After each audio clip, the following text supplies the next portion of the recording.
AR রহমানের সাথে কাজ করেছে। মানে শ্রেয়া যখন শ্রেয়া হয়নি, নাম করেনি, তখন ও আমার সাথে অনেক কাজ করেছে বাংলাতে। লাইভ শোতে ভীষণ ইন্টারাকশন।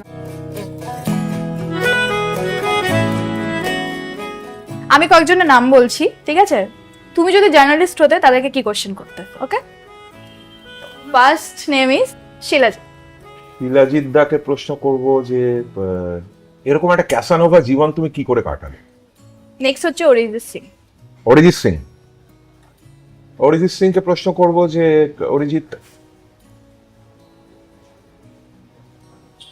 আমি আর কত অবাক হব তোমার ট্যালেন্ট, মানে আরো কত তুমি আমাদেরকে ইন্সপায়ার করবে।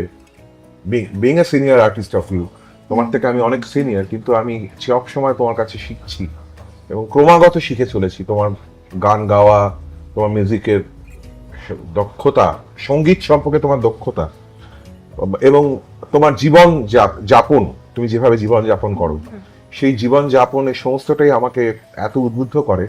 আরো আরো কিভাবে তুমি আমাকে উদ্বুদ্ধ করবে। আচ্ছা, নেক্সট হচ্ছে শ্রেয়া ঘোষাল। শ্রেয়াকে তো আমি অনেক প্রশ্নই করতে পারি। শ্রেয়ার সাথে আমি অনেক, মানে শ্রেয়া যখন শ্রেয়া হয়নি, নাম করেনি, তখন ও আমার সাথে অনেক কাজ করেছে বাংলাতে, কলকাতায়। সাগরিকা প্রচুর আমার সুরে অনেক গান গেয়েছিল।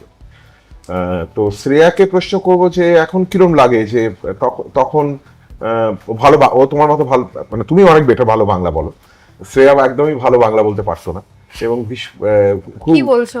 হ্যাঁ, একদম ভালো বাংলা। ও কলকাতা বাঙালি নয়। ও, মানে ওর বাবা এখানে থাকতেন, কিন্তু ও বড় হয়েছে এই মানে প্রবাসী আর কি। সুতরাং ওর বাংলা উচ্চারণে অসুবিধা ছিল। কিন্তু এখন ও যখন বাংলা গান গায়, হিন্দি গান তো ভালো গাই, অসাধারণ। হ্যাঁ, এখন যখন ও বাংলা গান গায়, ও ল্যাঙ্গুয়েজটাকে রপ্ত করেছে ভীষণ দারুণ ভাবে।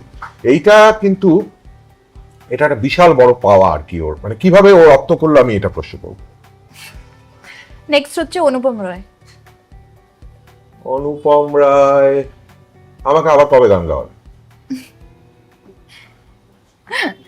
তো লাস্ট নেম হচ্ছে জিৎ গাঙ্গুলি।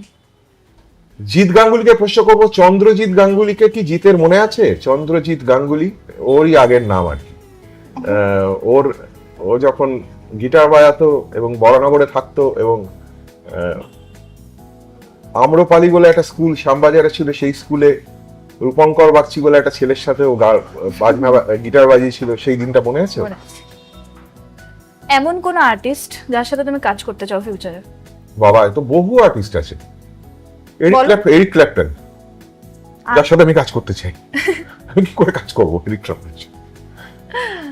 এই ইন্ডাস্ট্রি বা বলিউডে আমি ইয়ের সাথে কাজ করতে চাই, এআর রহমানের সাথে কাজ করতে চাই। কি করে করবো? কেউ কোনোদিন ডাকবে না।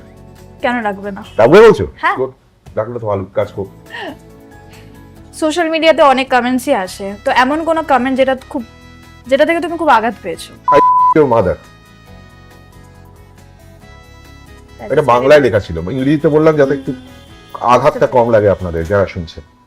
এটা অ্যাকচুয়ালি বাংলায় ছিল, বাংলাটা বললাম না, বলতে একটু অসুবিধা হচ্ছে। বলতেও পারি, থাক, ইংরেজিতেই থাক। তাদেরকে কোনো রিপ্লাই দিয়েছিল? দরকার নেই। লাইভ শো না স্টুডিও রেকর্ডিং? লাইভ শোতে ভীষণ ইন্টারাকশন হয় অডিয়েন্স। ওটা ভীষণ দারুণ। আচ্ছা, অনেক আড্ডা হলো, অনেক গল্প হলো, তো তুমি বলো আজকে কেমন লাগলো আমার শোতে এসে? দারুণ লাগলো, খুব এনজয় করলাম, তোমার সাথে আলাপ হলো, আর অনেক পুরনো পরিচিত মুখদের সাথে আমার আবার দেখা হলো, এটা খুব ভালো লাগছে। আমি লুক ফরওয়ার্ড টু ইট, যে এটা কবে দেখানো হবে বা কোথায় দেখানো হবে, দেখবো। আমিও খুব ভালো থেকো, আনন্দে থেকো, এবং আপনারা যারা দেখছেন শুনছেন তারাও খুব ভালো থাকুন।